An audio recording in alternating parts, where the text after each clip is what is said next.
Philadelphia Eagles. I want to talk about Saquon Barkley and how he joined the New Heights podcast with Travis and Jason Kelsey about joining the Eagles. But I want to dive deeper into the Philadelphia Eagles situation. Obviously, guys, last season, the Philadelphia Eagles, I'm talking about 2023 here, the Philadelphia Eagles started off hot. They were 10-1. Things were clicking. They had wins over like the Chiefs. They had wins over the Cowboys. They were looking like a team on a mission. The team that was going back to the Super Bowl, baby. But then, final 6 games of the NFL season, won 1 of their next 5. Ultimately did make the playoffs as a 6th seed, right? Lost to the Tampa Bay Buccaneers in the wildcard game. Nick Sirianni said, you know what? It's the offensive coordinator's fault. It's the defensive coordinator's fault. Let's get them out of town. Let's bring in Kellen Moore and let's bring in Vic Fangio. Let's get it all together.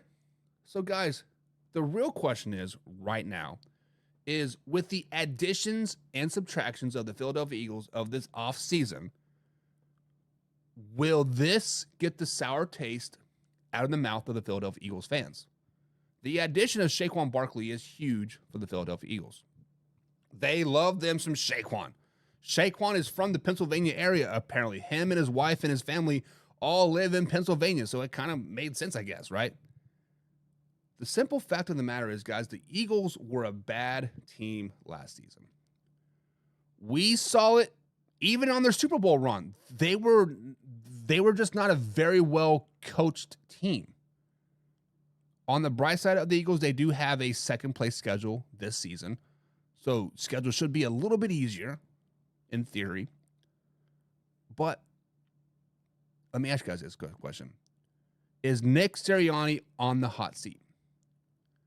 Does Nick Sirianni and the Philadelphia Eagles have to have a successful season for him to keep his job? Last season, they did finish 11-6. Not a terrible season, right, as far as the record books go, but the last 6-7 weeks, that was a hellstorm. The wheels fell off and the trailer house was on fire. Does Nick Sirianni have to have a successful season? He can be 11-6 still this season, but it cannot be like the last 6 weeks of the season. If Nick Sirianni does not have a successful season, does he get fired? I think he does. I think Nick Sirianni is on the very much of a hot seat. I think Nick Sirianni is kind of a 3-game losing streak away of getting fired mid-season. The Philadelphia Eagles want to be successful. The Philadelphia Eagles want to win a lot of games. Hell, when Andy Reid was there, he took them to 4 straight NFC championship games. Had a couple seasons of lackluster success. He was out of town. Boom, get out of here. If Nick Sirianni this season, guys, has a 3 or 4 game losing streak like they did last season, there's a coach out there waiting in the wings to take his job. There's a coach out there waiting to just swoop in there and take a underperforming team and take them to the promised land. That coach is by the name of Bill Belichick. I think Bill Belichick is going to sit out for a season, collect his thoughts, rewrite his playbook, rewrite his defensive mindset, take a breather, look around the landscape and say, man, the Philadelphia Eagles got a quarterback by the name of Jalen Hurts. Not a terrible quarterback. Not a top 10 quarterback or a top 5 quarterback, but not a bad quarterback. Still got A.J. Brown. Still got Devontae Smith. Still got one of the best offensive lines in the NFL, minus Jason Kelsey. Got a running back like Saquon Barkley. Let me go over there. Let's see. What are you guys thinking here? Is Nick Sirianni on the hot seat? James thinks that Saquon Barkley is going to go off in Philly. Listen, Saquon Barkley is a player that has kind of just been, I mean, he has never been terrible, right? When he's healthy and when he plays, he puts up great numbers. He does good work. He does get out there on the field and strive for greatness each and every day. But I feel like the Giants were kind of keeping the ceiling of Saquon Barkley a little low.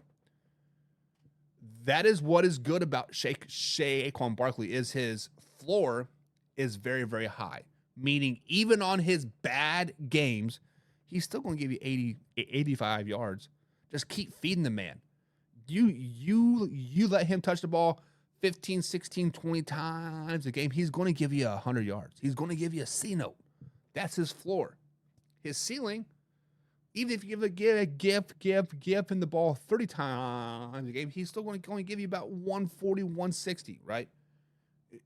That is Saquon Barkley's range. Nice, consistent running back, and I think he's going to thrive with that in Philly as well. W. Ant said, plus he went to Penn State. Barkley times hurt on the RPO is going to be lethal. Lethal, he says.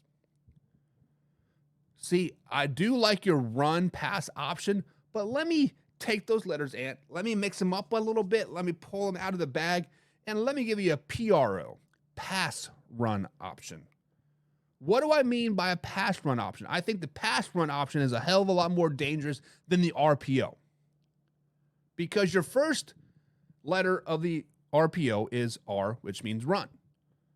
The first letter of PRO is P, mean pass. They have a great tight end in Philly by the name of Dallas Goedert.